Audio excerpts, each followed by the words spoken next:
जय हिंद, नमस्कार। मैं अंबर जैदी स्वागत करती हूँ आप सबका एक बार फिर से हमारे आज के कार्यक्रम में। और आप सब जानते हैं कि देश में 5 राज्यों में चुनाव हुए और चुनावी नतीजे काफी चौंका देने वाले थे। वेस्ट बंगाल में बीजेपी ने 208 सीटें हासिल की और 80 सीटों पर टीएमसी यानी कि ममता दीदी की पार्टी सिमट गई। लेकिन वेस्ट बंगाल में दीदी जो आसानी से हार नहीं मान रहे, इस्तीफा देने के लिए मना कर रहे हैं और कह रहे हैं कि भाई अब तो आप बर्खास्त करो, इस्तीफा नहीं होगी। लेकिन हम तमिलनाडु चलते हैं तो तमिलनाडु की जो राजनीति है वहां पर विजय समझ में आ रहा था कि एक एक्स फैक्टर रहेगा, थोड़ा सा वो असर करेगा। लेकिन इतना बड़ा और लार्जेस्ट पार्टी बनकर आएंगे ये तो शायद किसी ने भी नहीं सोचा था। लेकिन 108 सीटें लेकर आए।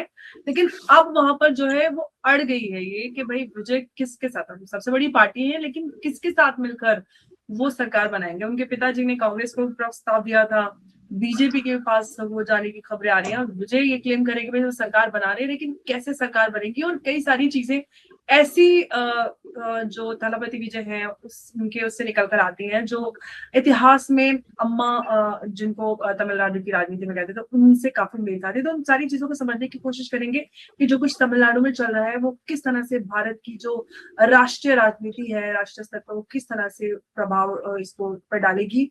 इसको थोड़ा सा विस्तार से समझेंगे और मेरे साथ इस पर बात करने के लिए मौजूद है हिमांशु बर्जी, सीनियर जर्नलिस्ट। हिमांशु जी, बहुत स्वागत है आपका। जय हिंद, नमस्कार। अंबर जी नमस्कार, दर्शकों को भी खूब खूब प्रणाम।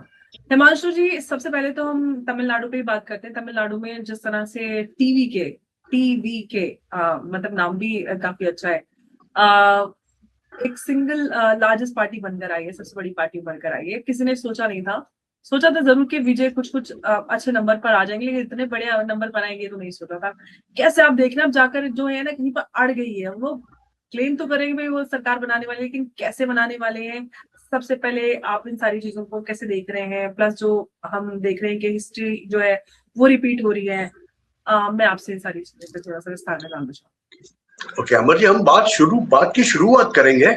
हमारे उत्तर भारत के, पश्चिम भारत के दर्शकों को बहुत सी चीजें जो पता नहीं होगी। तमिलनाडु के राजकारण के अंदर, साउथ के राजकारण के अंदर ज्यादा कहें तो स्टार का वैल्यू बहुत बड़ा होता है। एक मेगा स्टार जो फिल्म का होता है, तमिल फिल्मों का मेगा स्टार मतलब वो real life larger than hero होता है, बिग बिग बिग हीरो। अभी जिनके 55-60 फीट के बड़े बड़े कटआउट्स लगे हुए आपको मद्रास जैसे शहर में, जिसे हम चेन्नई कहते हैं, उस जमाने में मिलते थे। तमिलनाडु की ही बात करें तो हम आंध्र और कर्नाटक में नहीं जाते, खाली तमिलनाडु की बात करें तो जैसे आपने एक शब्द यूज किया ना, हिस्ट्री रिपीट्स इटसेल्फ, मुझे यहां कुछ ऐसा ही दिख रहा है। History is repeating itself. 1973 में एमजी रामचंद्रन, जो तमिल फिल्मों के उस वक्त के सुपर हीरो थे शिवाजी गणेशन के साथ में, उस वक्त सिर्फ 2 नाम चलते थे। एक जमाने में कमल हसन और रजनीकांत के नाम जैसे चलते थे तमिल में, उसके पहले शिवाजी गणेशन और एमजीआर के नाम चलते थे। और एमजीआर के साथ में थी उनकी सुपर हीरोइन जयललिता, जो आज हम अम्मा के नाम से जानते हैं। तो 1973 में उन्होंने डीएमके से अलग होके अपनी एआईएडीएमके की स्थापना की और 77 के अंदर चुनाव लड़के वो सत्ता पे आ गए। एमजीआर सत्ता पे आना उस वक्त बहुत बड़ी बात थी, जैसे आज विजय की हो गई है कि 100 सीट लेके आ गया। अभी देखिए सिमिली, देखिए मैं दर्शकों को सिमिली बता रहा हूं कि जो जो चीजें उस वक्त हुई थी 77 में, वही चीजें 4 मई को रिपीट होती हुई दिख रही है, बस खाली चेहरे और नाम अलग है। यहां विजय जीतता है तो विजय की सुपर हीरोइन त्रिशा कृष्णन, अब ये त्रिशा कृष्णन कौन है उसके ऊपर बाद में आता हूं। त्रिशा कृष्णन जिसकी बर्थडे भी 4 मई को थी, वो सबसे पहले जाके विजय को कॉन्ग्रेचुलेट करती है। 1977 में जयललिता दौड़ी थी ऐसे ही पुरानी एम्बेसडर में अपनी, उस वक्त एम्बेसडर गाड़ियां चलती थी, एम्बेसडर में बैठ के वो दौड़ी थी एमजीआर को बधाई देने। और उस वक्त एआईएडीएमके में जयललिता का कोई ओहदा नहीं था।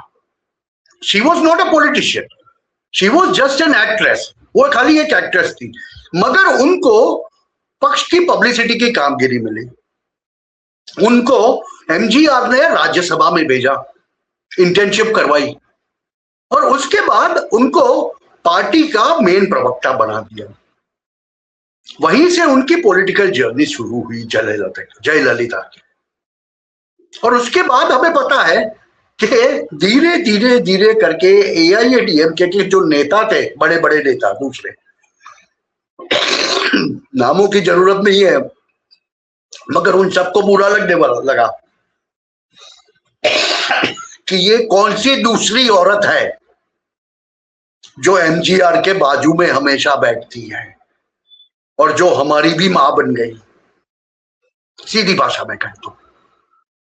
अभी देखिए, यहां 4 मई को त्रिशा गई है दौड़ती दौड़ती और विजय 2 सीट पर से जीते हैं। उनको बाकायदा 1 सीट खाली करनी है। मुझे कोई आश्चर्य या ताज्जुब नहीं होने वाला अगर वो सीट के ऊपर 42 साल की त्रिशा को चुनाव लड़ाया जाए, क्योंकि तमिलनाडु के पॉलिटिक्स के अंदर स्टार वैल्यू इतनी बड़ी है कि बड़े बड़ों को हरा देती है। एक मेगा स्टार का चुनावी जंग के अंदर आना और जीतना बहुत सहज बात है, और तभी जब वो लोग अपनी लोकप्रियता की चरम सीमा पर हो। देखिए डिफरेंस क्या है, कमल हसन भी पॉलिटिक्स में आए थे, लोग ऐसा आर्ग्यू करेंगे, वो तो इतने सक्सेसफुल नहीं हुए। क्यों नहीं हुए? क्योंकि कमल हसन ने अपनी एक्टिंग कैरियर तकरीबन खत्म कर दी, ढलान पर आ गई, फिर राजकारण में आने का सोचा। अगर वो एक दूजे के लिए के वक्त में आए होंगे, काफी लोगों को यह नाम फिल्म का पता होगा, हिंदी, इसकी ओरिजिनल तमिल वर्जन थी,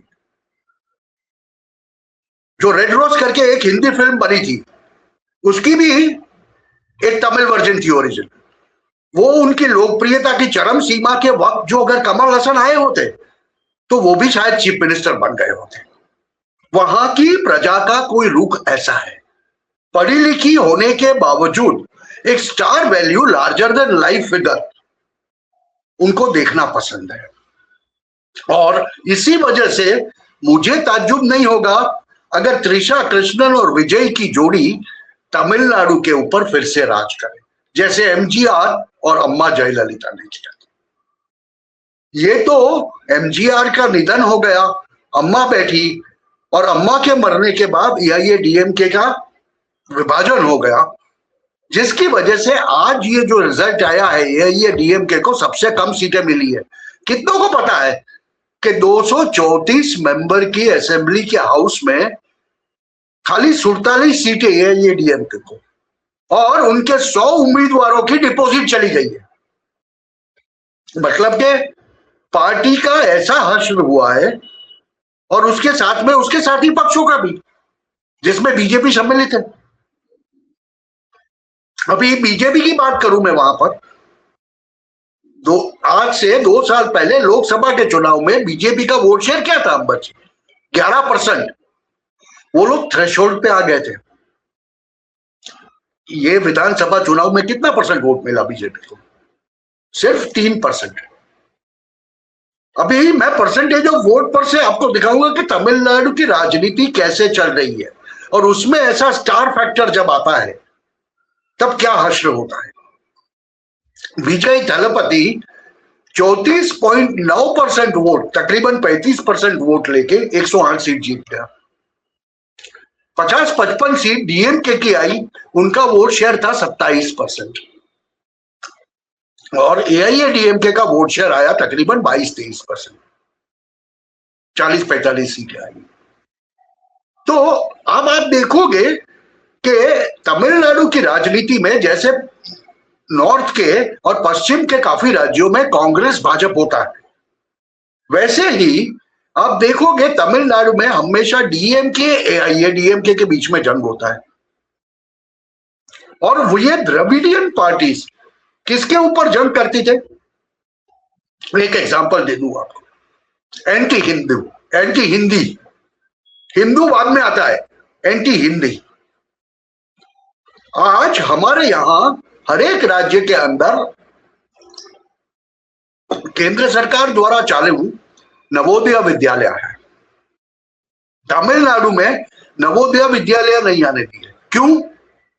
क्योंकि वो उनके पाठ्यक्रम में, उनके पाठ्य पुस्तक के क्रम में आप हिंदी ऑप्शनल सब्जेक्ट ले सकते हो। हिंदी का विरोध करते हुए नवोदय विद्यालयों को वो लोग तमिलनाडु में नहीं आने दे रहे। ये द्रविडियन पार्टीज करती थी। मगर वो जो एमजीआर और करुणानिधि और स्टालिन का जो जमाना था, वो जमाना बीत गया। आज तमिलनाडु के तकरीबन 60 से 70 लाख लोग तमिल स्पीकिंग और अक्रॉस द कंट्री, पूरे देश के अंदर है, और वो सब लोग हिंदी बोलते हैं। तो अभी आपकी जो जनरेशन है, आज की आपकी जो जनरेशन है, जेन जी जिसे हम कहते हैं, वो जेन जी का हिंदी पर से परहेज उठ गया है। वो एक मेरी जो पुरानी पीढ़ी बैठी है तमिलनाडु के अंदर, वो तकरीबन 40 से 45% वोट शेयर कंस्टिट्यूट करती है, और वो लोग के लिए द्रविडियन पॉलिटिक्स का मायना है। 45 नहीं 50 ही मान ले तो भी ये 50 वोट ऐसे हैं कि जो हिंदी और नॉन हिंदी के आधार पर द्रविडियन पार्टीज को वोट देती है, मतलब डीएमके या एआईएडीएमके के वोटर है। मगर तमिलनाडु के अंदर आज 50% वोट तकरीबन ऐसे हैं जिनके लिए ये द्रविडियन पॉलिटिक्स मायने नहीं रखती। उसमें जेन जी और काफी हद तक महिलाएं शामिल हैं। उनके लिए भाषा कोई भी हो, भाषा कोई भी हो, और वो वोट जो है, वो वोट विजय ने, टीवीके ने बहुत अच्छी तरह टेप किए हैं। दूसरी एक सिमिलरिटी बताऊं आपको, एमजीआर ने जब पहली बारी चुनाव जीता था ना, तब मैं कॉलेज में पढ़ता था, चेन्नई के अंदर ही, मतलब मद्रास में। मैंने देखा था एमजीआर ने कहीं 40-50 सभाएं नहीं की। ये विजय की तरह है, वो गली गली जाके कैंपेनिंग नहीं किया था। अपने फैन क्लब, अपने मास को पकड़ पकड़ के उन्होंने काम किया था। यही चीज विजय ने की है। विजय का जो वोट है, वो वोट एक जेन जी का वोट है कि जो वो पुराने ख्याल की द्रविडियन पॉलिटिक्स से ऊब चुकी है। इसमें धर्म नहीं आता बीच में। ये जो जेन जी है, वो जेन जी पूरा एक है, महिलाएं पूरी एक तरह है। उनको प्रॉमिस दिया गया है कि आपकी बेटी की शादी होगी तो सरकार 0.8% गोल्ड आपको देगी। आज के जमाने में 8 ग्राम गोल्ड की कीमत होगी तकरीबन 1.25 लाख रुपया। बस वहीं पर वोट आया है। एक चीज समझो, और उनको हिंदी से परहेज नहीं है। हाँ, वो तमिलनाडु के अंदर होंगे, चेन्नई में होंगे, तो बोलेंगे हिंदी में नहीं समझ आता। मगर वही आदमी जब दिल्ली में आएगा और आपसे मिलेगा ना, तो वो हिंदी में बात करेगा। यही विडंबना है। और जो वो 40-50% वोट जो वो है ना तमिलनाडु का, वो वोट हमेशा ये एआईएडीएमके और डीएमके का ऑप्शन ढूंढता था।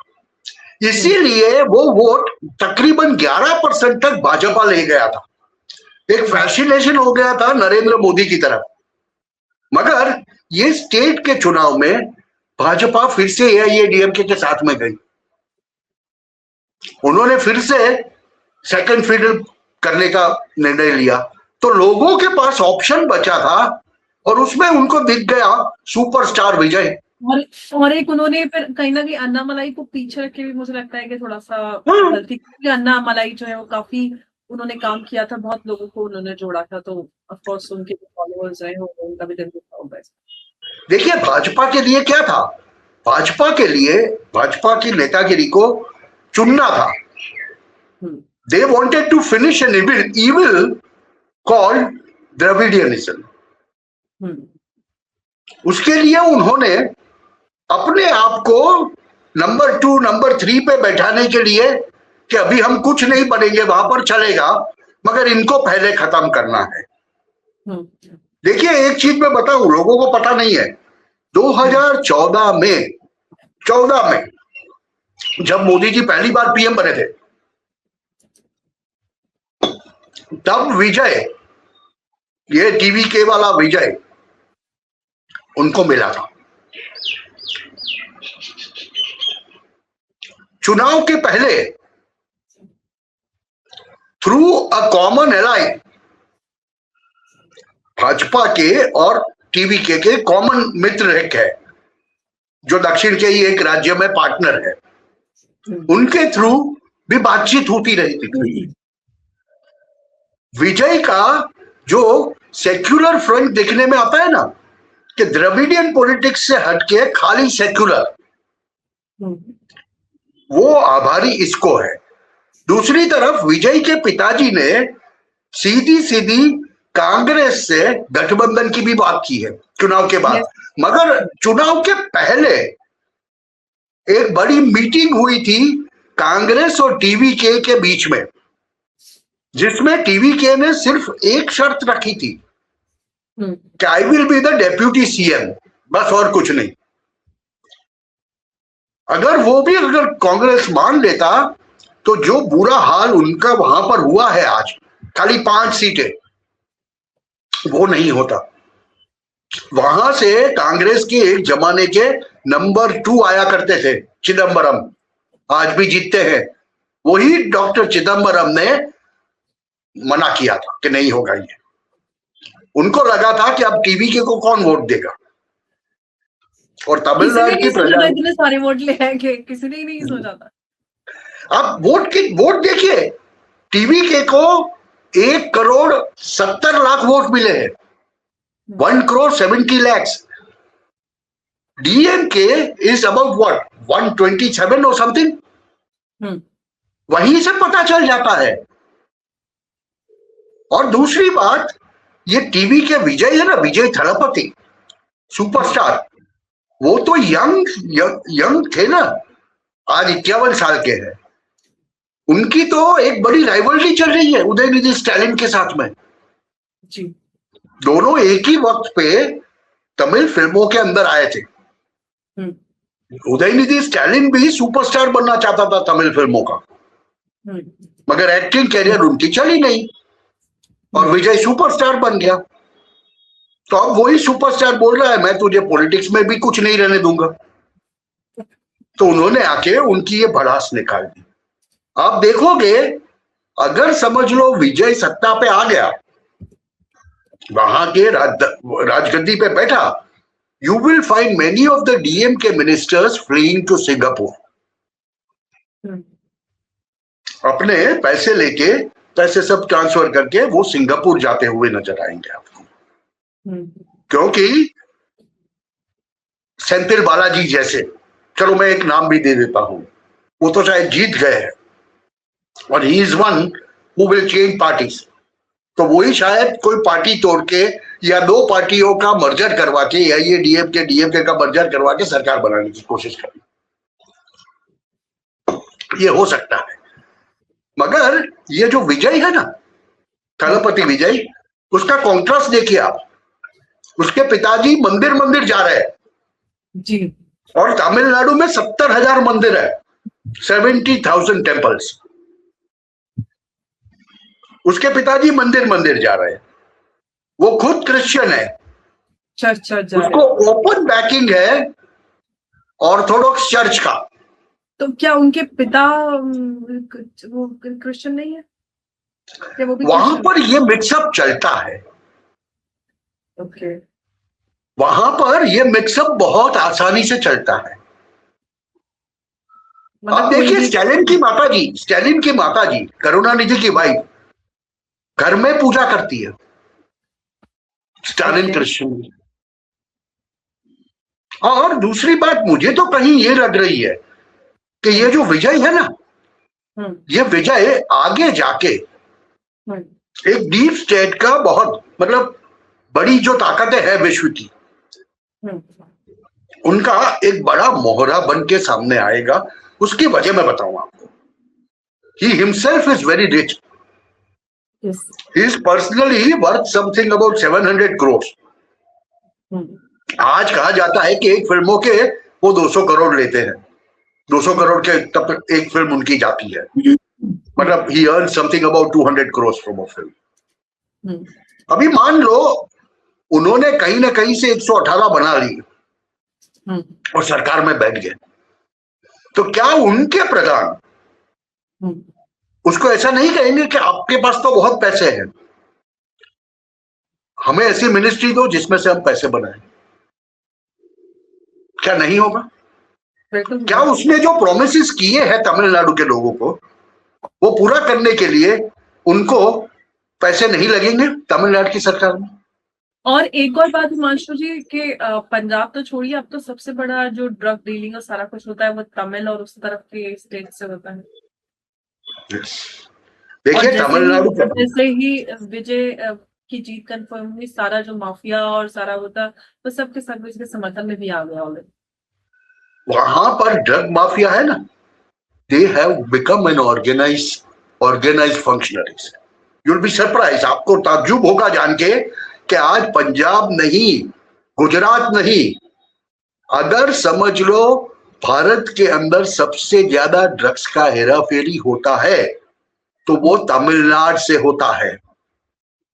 आपको ये बहुत से लोगों को ये मानने में नहीं आएगा, ताज्जुब होगा, मगर मैं आपको I can vouch for it that in the colleges of Chennai Tamil Nadu, जब मैं वहां पढ़ता था, मतलब मैं 70-80 के दशक की बात कर रहा हूं, तब भी उनके बड़े बड़े ग्राउंड्स के अंदर गांजा उगाया जाता था। और आज स्थिति यह है, पिछले 4-5 साल में तो यह स्थिति हो गई है कि लिटे का गैंग, लिटे का कैडर और डी कंपनी का कैडर ऑर्गेनाइज रूप से तमिलनाडु के दरिया के इलाके से, means from the coastal side, there is a huge amount of drug smuggling taking place. और वहां से होके ये पूरा ड्रग्स बहुत सी जगह पे जाता है। क्योंकि आप गुजरात में पकड़ लेते हो, आप पंजाब बॉर्डर में पकड़ना शुरू कर दिए बड़े पैमाने पे, कश्मीर में आपने एकदम टाइट करके रखा हुआ है। तो मैं आंकड़े देख रहा था, पिछले 4-5 साल में ये लोग कहते हैं कि खाली 10 किलो मेटामॉर्फिन पकड़ा उन्होंने। क्या बात कर रहा है तमिलनाडु पुलिस, जहां पर 200-200 करोड़ की एक एक खेप गुजरात की होम मिनिस्ट्री पकड़ती है। इसका मतलब तो यह हो गया ना कि वहां पर सब चलता है, और वो चलता है, वो पिछले 5 सालों में डीएमके की सरकार में चलता था। और जहां तक मैं समझता हूं, केंद्र सरकार एक ही चीज विजय को चाहेगी। आपको याद होगा नरेंद्र मोदी ने विजय रैली में ही बोल दिया, वहां पर बंगाल में विजय के बाद उन्होंने दिल्ली से जो बात की, उन्होंने सीधा बोल दिया कि I extend my hand to TV के, वो सहयोग देंगे मगर ये शर्त रखेंगे कि ड्रग्स का बिजनेस तमिलनाडु से बाहर होना चाहिए। देखिए देश की सुरक्षा के लिए, क्योंकि क्या होता है कि ड्रग्स आते हैं, मतलब इलीगल पैसे भी आते हैं, और ड्रग्स की आड़ में आते हैं हथियार। तो ये सब चीजें तमिलनाडु के अंदर काफी चल। आपने एक निवेदन देखा, जिस स्टैलिन की बहन है ना, जो कनिमोरी, जेल में भी जाके रह के आई, बहुत सब दूसरे चीजों में, कनिमोरी का क्या निवेदन है? वी वेलकम टीवी के। तो ये सपोर्ट के बगैर नहीं आया है, आप ये बहुत ध्यान में रखिए। वैश्विक ताकतों का कोई ना कोई दोहरी संचार है, और उनके सपोर्ट से ही टीवी के बैठा हुआ है वहां पर। इतना कॉन्फिडेंटली उसने एक रिसोर्ट में 100 रूम बुक करके रखे थे चेन्नई के बाहर। वो कैसे? See he is supported by some people, वैश्विक ताकतों के कुछ लोगों का बहुत अच्छा सपोर्ट लेके बैठा हुआ है वो। मगर जैसे केजरीवाल का हुआ और हमें पता नहीं चला जब तक उन्होंने अपना रंग नहीं दिखाया, वैसी चीज अभी नहीं होगी, क्योंकि आज 2026 की बात है अंबर जी, और 2026 में भारत की स्थिति वो है, भारत एक ऐसे स्टेज पे पहुंच चुका है जहां पर आप भारत की लीडरशिप को इग्नोर नहीं कर सकते। तो चर्च भी जो करना चाहेगा, जिसे लोग, बहुत से लोग डीप स्टेट बोलते हैं, वैश्विक ताकत मैं कहूंगा हिंदी में, जो वैश्विक ताकतें इनके पीछे है, वो वैश्विक ताकतों का कुछ एक हिस्सा ऐसा भी है कि जो भारत की गवर्नेंस को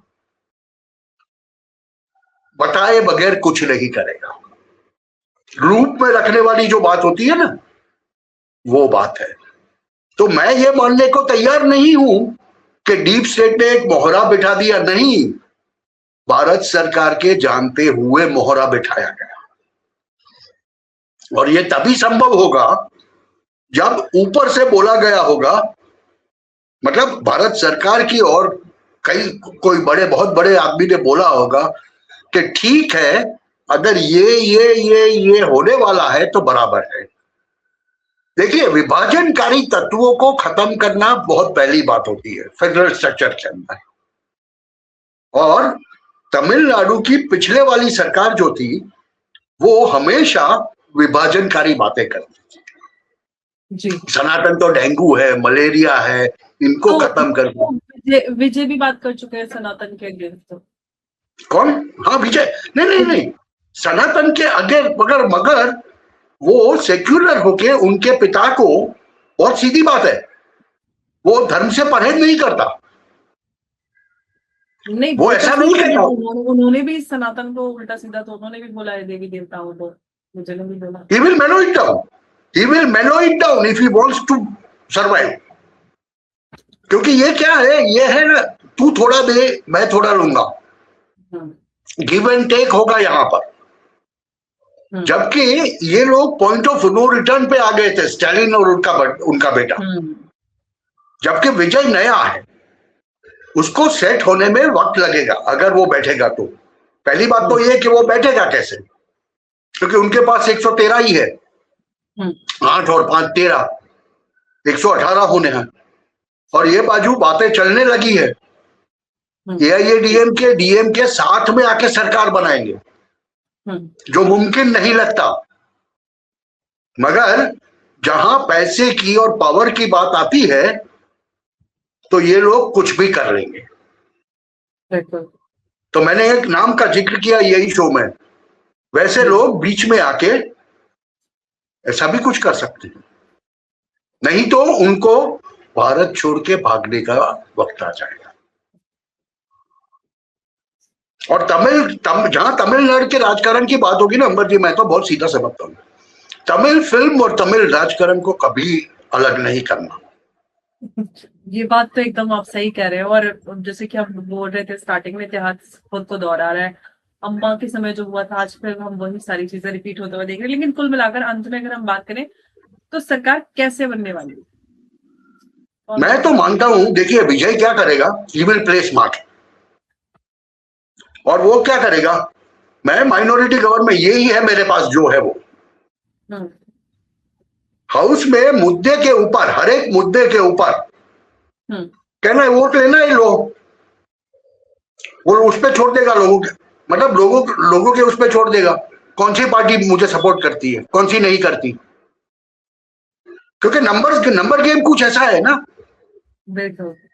तो यहाँ गधे को बाप बनाने की बजाय 108 सीटें हैं विजय के पास। हाँ, 234 का हाउस है तो 118 चाहिए। अभी 118 में उसके तो खाली 5 कम है, तो वो 5 को तोड़ के लाने में उसको तकलीफ नहीं होगी। मगर समझ लो उसके 25 को कोई तोड़ गया तो वो मुमकिन होगा नहीं, क्योंकि 2/3 तोड़ेंगे नहीं तब तक वो जा नहीं पाएंगे एंटी डिफेक्शन लॉ के तहत। तो he is on a winning winning winning स्प्री। Yes. वो हमेशा ऐसी जगह पे बैठा हुआ है 108 लेके कि वो 5-7 तो ऐसे ही आएंगे। हम्म, मुद्दा पे सपोर्ट दे दो, हर एक चीज के लिए माइनॉरिटी गवर्नमेंट चलाओ, देखो 1 साल 2 साल चलता है नहीं चलता है। हम्म, और ये केओस है। देखिए एक चीज अंबर जी, ये वैश्विक ताकतों की आदत है। भारत के हर एक स्टेट में जहां तक हो सके वहां केओस करो। हम्म, देखिए ये भी हो रहा है ना। बिल्कुल। कितने महीने केजरीवाल पहली बारी आया, वो 28 एमएलए लेके, कितने महीने कितने साल गवर्नमेंट चलाई कांग्रेस का बाहर से सपोर्ट लेके। जी। तो वही चीज कुछ दोहराने जा रही है। हम्म, मुझे तो ये नजर आ रहा है कि अगर विजय स्मार्ट है तो वो बोलेगा नहीं दे रहे सपोर्ट, नहीं चाहिए, हम्म, फ्लोर पे मैं माइनॉरिटी गवर्नमेंट चलाऊंगा। लोगों के जो काम है उसमें अगर आप सपोर्ट करो तो ठीक है, नहीं करो तो भी ठीक है। मुझे लोगों ने 107 दी तो 6 महीने के बाद फिर से 125 देंगे, वो तो वही बोलेगा ना। और उसके पास पैसे की कमी नहीं है, उसके जो बैकर्स है उसके पैसों की किल्लत इन लोगों को होगी। हम्म, और तमिलनाडु में चुनाव लड़ने के लिए बहुत पैसे चाहिए, बिल्कुल। बहुत कुछ देना पड़ता है, वोटर को बहुत कुछ देना पड़ता है। तो स्थिति रोचक है, अगले 2-3 दिनों में साफ हो जाएगी। बिल्कुल 2 दिन में पता चल जाएगा कि जोसेफ विजय जो सीएम तो वही बनने वाले हैं, बात तो क्लियर हो गई। और इनफैक्ट उनकी एक गाड़ी की नंबर प्लेट का जो वो वीडियो वो भी बहुत वायरल हो रहा है, जिसमें जिसका नंबर ही है सीएम नहीं, मगर 2026। राज्यपाल ने उसकी सिक्योरिटी हटा दी है। राज्यपाल ने उसकी सिक्योरिटी हटा दी है। पहले दिन जब वो जीता और जो सिक्योरिटी आ गई, वो सिक्योरिटी हटा दी है, क्योंकि उन्होंने जो नंबर दिया, जो लिस्ट दिया, उसमें 113 ही दिए। हाँ, तो then it will go to house. वो अब राज्यपाल और देखते हैं ज्यादा कि कैसे हमारे कैसे। राज्यपाल कैसे करते केंद्र से सलाह करके निर्णय लेते हैं। हाँ, देखो क्या होता है। क्या प्रेसिडेंट रूल भी लग सकता है? कुछ हो सकता है, वो दे सकते हैं, 15 दिन देंगे, चलो आप सरकार बनाओ, हम 15 दिन देते हैं, बहुमती पुरवार करो गृह में, तो वो हाउस ट्रेडिंग भी होगा। इसीलिए तो इन्होंने शायद रिसोर्ट रख के लेके रखा था कि मेरे 100 के लिए रिसोर्ट। देखिए अंदाजा तो था ना लोगों कोई को। किसी को लेके ना भाग जाए, इसलिए जैसे केजरीवाल लेके जाते नहीं थे नहीं, ना ये तो परम, देखिए भारतीय राजकारण में ये तो परंपरा है ना। परंपरा हो गई। जीतते ही अपने अपने सारे जितने भी वो है सारे कैंडिडेट्स को उठाओ और हाउस अरेस्ट कर दो। एक एमएलए का 50 करोड़ 100 करोड़ का भाव बोलना बहुत सीधी बात है। और बड़े बड़े राजकीय पक्षों के लिए इतने पैसे देना कोई बड़ी बात नहीं है। बड़ी बात नहीं है, मगर और वो भी एक एमएलए के लिए अगर मैं, साउथ में तो खूब पैसा है, वहां पे तो वैसे भी पैसा खूब है, बहुत खूब पैसा खर्च होता है। अगर समझ लो मैं एमएलए हो गया और मुझे कोई आके बोलेगा कि भैया हम आपको 100 करोड़ देते हैं, आप आ जाओ, तो 100 करोड़ मेरे मतलब मेरे तो 7 पुश्तें ये हो जाएगी। ये बिल्कुल, और पूरे करियर में आप उतना पैसा कितना भी आप धांधली कर ले उतना नहीं कमा पाएंगे। तो this is this is Indian politics, and Indian politics is on play in Tamil Nadu totally. भारतीय राजकारण इन तमिलनाडु, पश्चिम बंगाल में तो सीधा रिजल्ट आया, एकदम आउटराइट आउट कर दिया टीएमसी को। हाँ, लेकिन जो खेला हो रहा है तो अब वो हो रहा है तमिलनाडु। अब देखते हैं कि तमिलनाडु कैसे सरकार बनती है विसिल पोड़े। टीवी के। यस, विजय का टीवी के का स्लोगन था विसिल पोड़े। यस, और विसिल पोड़े कहाँ बोलते हैं? आईपीएल की चेन्नई सुपर किंग्स में यस, विसिल पोड़े। अभी समझ जाओ मैं क्या बोल रहा हूँ। उससे जो यूथ है वो उससे कनेक्ट कर पाए अपने आप को, और सारा कुछ काफी मतलब स्मार्टली प्ले किया। जी, तो और हिमांशु नाम जी याद बहुत। रखना, नाम याद रखना, त्रिशा। और मुझे ऐसा लगता है क्योंकि इस तरह की चैटर्स भी हैं कि टीवी के का जो असली है, टीवी के स्ट्रेंथ्स को त्रिशा विजय एंड कलागम या कजगम क्या बोलते हैं तमिल में? त्रिशा के बारे में ऐसा कहा जाता है, चलो एक एक लास्ट बोल दूं कि त्रिशा, आप उनके विकिपीडिया पे चले जाओ, विकिपीडिया का इंट्रोडक्शन देख लो, बोलते तो है त्रिशा कृष्णन अयंगार ब्राह्मण, ऐसा कहते हैं, मगर क्या वो त्रिशा कृष्णन है? बस इतना सा सवाल। मुझे तो, मैंने तो कई कई कई लोगों से सुना, कहीं वो शाह नहीं, पता नहीं, देयर इज अ क्लाउड। अब देखते हैं कि क्या होता है आगे, क्लैरिटी एक दो दिन में पूरी स्थिति क्लियर हो जाएगी। हिमांशु जी बहुत धन्यवाद एक बार फिर से चर्चा में जुड़ने के लिए। नमस्कार, जय हिंद।